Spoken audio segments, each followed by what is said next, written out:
Okay, so we're going to talk about mitosis. So there'll be a lot of notes here, but you're going to basically be filling out the diagrams of mitosis. And so you will find information in this PowerPoint that will help you create a key, including what's the definition of DNA. It's also helpful to maybe write down what it looks like, um, chromosomes, chromatids, and centromeres, which are all the part of the stuff inside the cell that needs to be duplicated.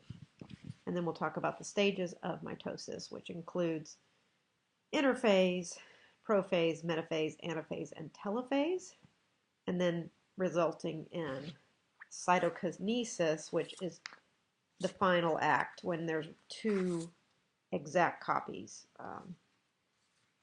they're also called daughter cells. So they're exact same copies of the cell that is dividing. So let's get into this PowerPoint. Today, I hope that you will be introduced to the cell cycles. We're going to mostly focus on mitosis, but we will introduce meiosis, which is exactly the same process of mitosis, but it involves the sex cells. The significance of these two things, which in a nutshell is producing clones and growth, and also mitosis is how asexual organisms reproduce without sex. And then we can also talk about cancer. Meiosis includes gametes, which is another name for the sex cells, and that we will understand these concepts. Okay, so let's get into it. So if you guys watched the first video, we know the difference between prokaryotes and eukaryotes. Eukaryotes are the cells that include animal and plant cells. So we're going to be talking about those today. They have a well-defined cell cycle of growth and division that is also called mitosis.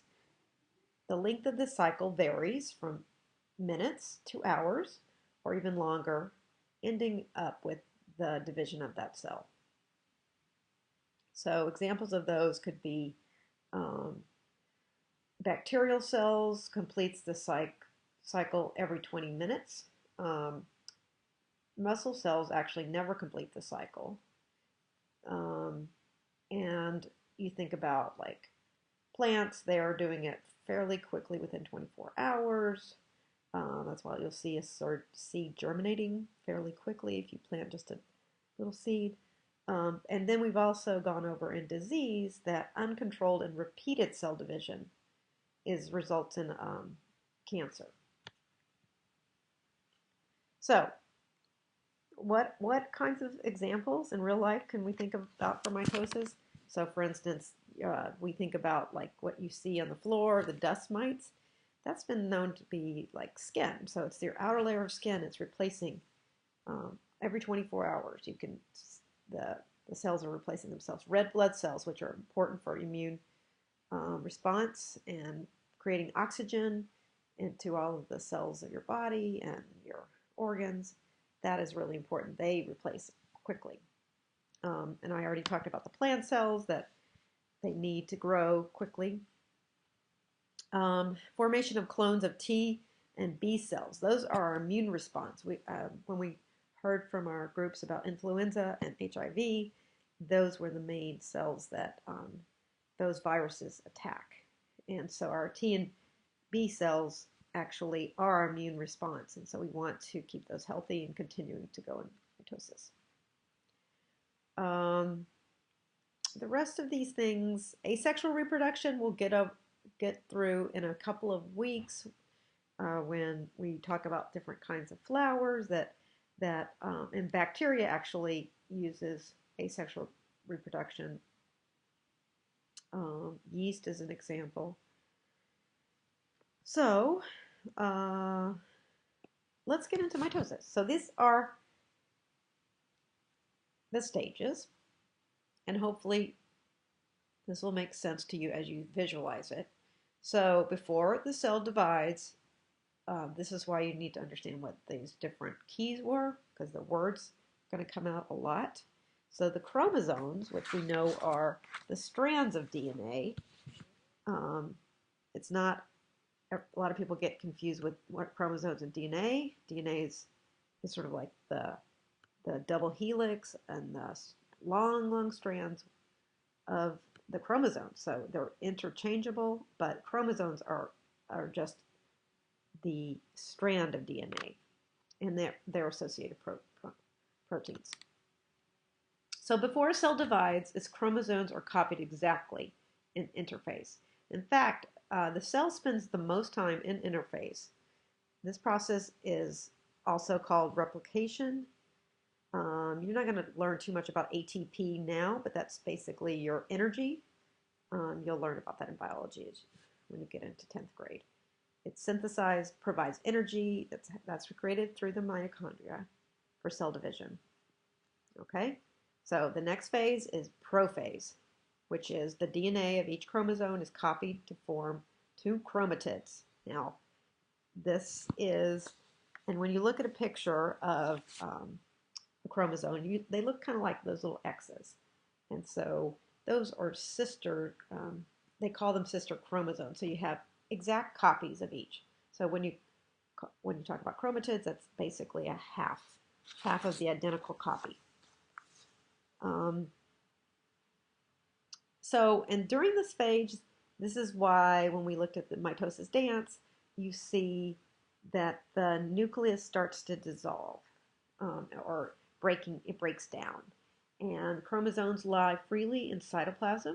So then that cytoplasm is the jelly-like substance.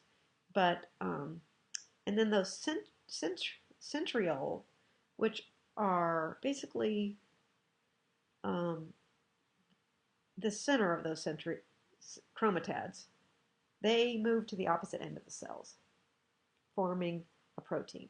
Okay? So next, this is why it's pretty complicated. And metaphase is the second phase of mitosis.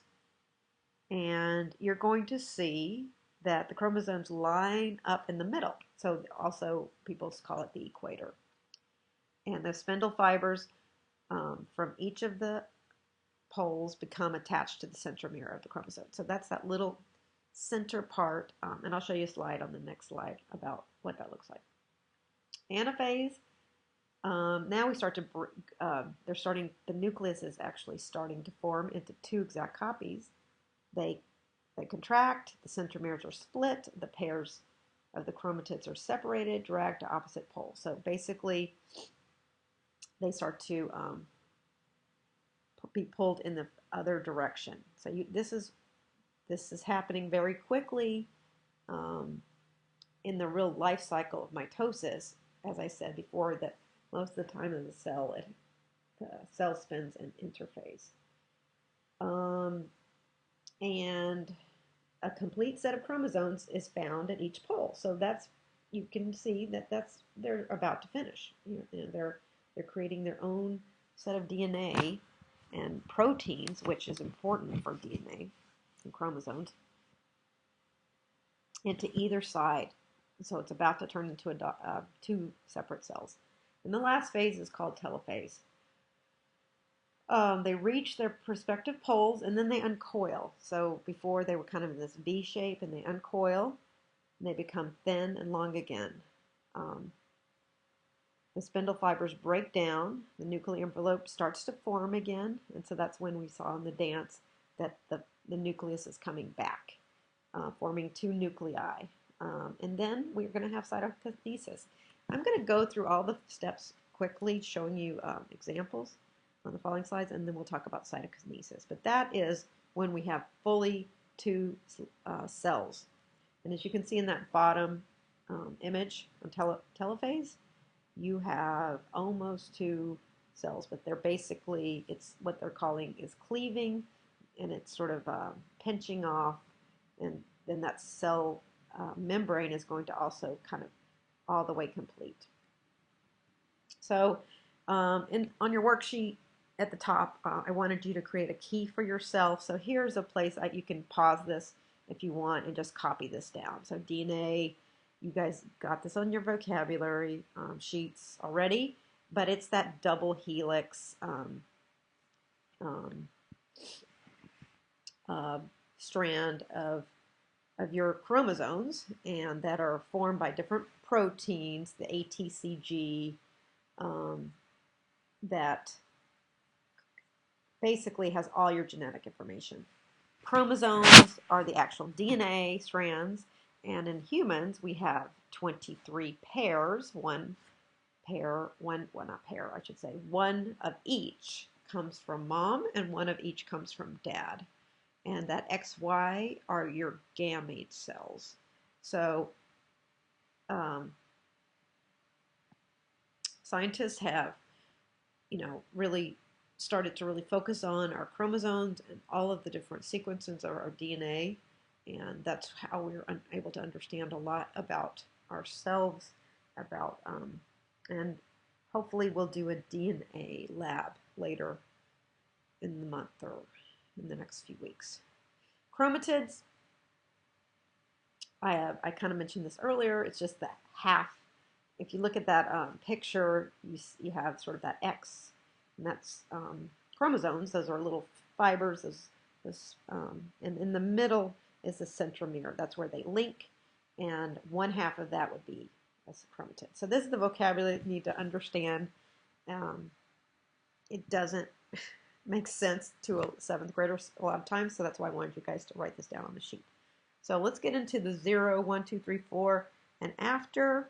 So the 0 would be interphase, which, oh, whoops, I don't have a slide for that. So that is, you can go back to the previous slide and get the definition for that.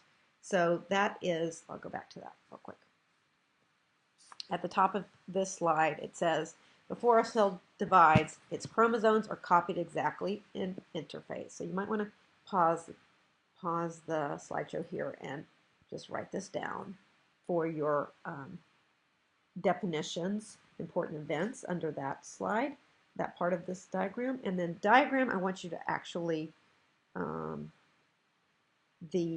draw kind of a representation under the diagram so that you kind of can picture that. So that in that first box would be 0, the name would be interphase, the diagram would be the picture, and I'll see if I can use mine. So this kind of picture, do something that looks like that, and the definition or important events would be sort of here. Now if you want to just go through all of this, and at least you won't get cytokinesis here, but you'll have prophase, here's metaphase, anaphase, and telophase. So this is a good slide to stop and pause and kind of write down part of to fill out this diagram. And then you can be able to have work on the other side of your homework, which is the questions, like what are this? So I want you guys to synthesize this lecture and answer the questions. Okay, so I've already showed you this. Prophase, now these are just a cell during interphase. At the top here, this is this part. In the middle you can see the nucleus, and it's starting to break down during prophase. You can see that nucleus membrane is dissolving, and this isn't a very good representation of the chromatids. They're condensing, but so you're just kind of seeing in this picture right here that's condensing. Okay, so moving along to metaphase. Okay, so at this point you can see this is the one we call the equator, that the chromosomes are lining up in the middle there. So the spindle fibers that were sort of in the middle of the nucleus are kind of all going into the middle, and they're attached to the centromere. You can't really see in this diagram, but this shows you a little bit better. Okay, next, anaphase, the top part of the slide. So the spindle fibers are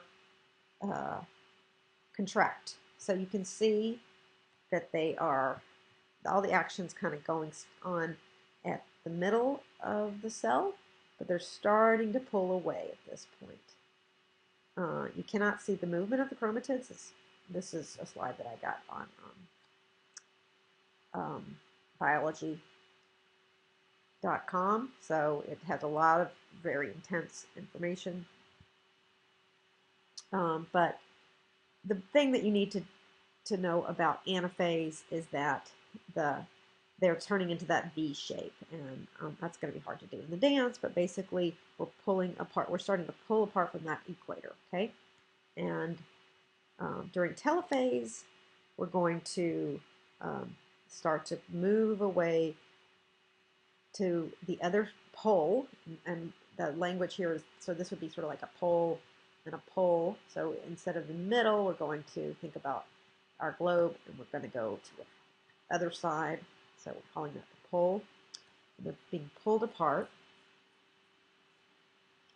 And this is basically how it just replicates. And all of our cells do this for the most part. They are growing and they are reproducing and making exact copies of themselves. And the human body is an incredible organism in that way.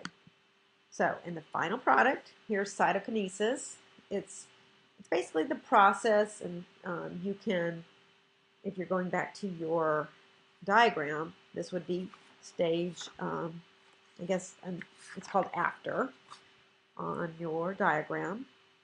This would be cytokinesis, and that is when you're going to have two daughter cells. And so this is the process in which the cell actually divides totally in two with two nuclei, two new nuclei all together. And already after telophase, when it's already kind of moved to those poles, then that nucleus is going to rejoin. So it's going to have a complete nuclear envelope. And what these are, this is just a representation, are exact copies of each other. Okay? This is when I was going to show you guys a video. So give me a second. Here we go. So I'm going to turn this on and show you guys a quick, this is an actual cell. And then you can find this on YouTube. New cells are formed by cell division, in which one cell splits to become two cells. Cell division involves two processes. In the first, called nuclear division, the nucleus divides. In the second process, cytokinesis, the cytoplasm divides, producing two cells. Okay, so we'll go back to our slideshow very quickly. That was just my cue to do that. And so that is just showing you how quickly that happens. And like I said, most of the work is happening in interphase, and a lot of you guys said, I don't know what the definition of interphase is. You couldn't find it in your book. And we'll do hopefully a web quest to look at where the cell is spending its most time, because it's preparing itself during interphase for the process of replication. And so all of that energy is getting ready for cell division. So quickly, I'm just going to focus on the definition of meiosis. So meiosis is a type of cell division used in the formation of gametes, which are the sperm and the ova, which is also known as the egg, in animals. And in plants, which we are going to probably later hopefully do a plant dissection, a flower dissection, so we can look at that. Actually, flowers are also sexual. They have gametes, which are sex cells, in plants. So that it goes through the exact same thing, but what they're doing, and I need to do another slideshow for you guys, because this doesn't explain it as well as I would like. But so because, and I'll go back to this slide quickly. With our chromosomes, we have 22 of them that are exactly the same. Well, in these, and they're diploid, okay?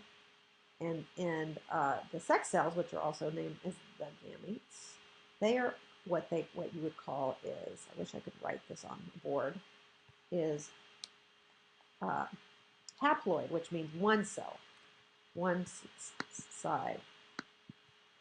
And so what's going to happen, the way that they duplicate is through sex. And so the sperm will meet the egg, and then we go exactly into mitosis. But that's really the only difference between when you hear the words meiosis and mitosis. Mitosis already has they have this, do I have it on here? Actually, don't have it on this. Oh, diploid. So in our case, we have 23 pairs equaling 46, but with the sperm or the egg, you have only one, so you have 23. And obviously, you wouldn't want to have double of those because then we'd have genetic mutations. So that's why these particular cells, which are very individual, very unique, are only haploid, and haploid means half. Okay, so that's it for this. Hopefully that helps you fill out this diagram of mitosis. It is complicated in terms of understanding the terminology, but hopefully you've gotten a sense of the main parts of it. And then we will use this information to hopefully do our dance. And hopefully all 7th graders can do it. Okay.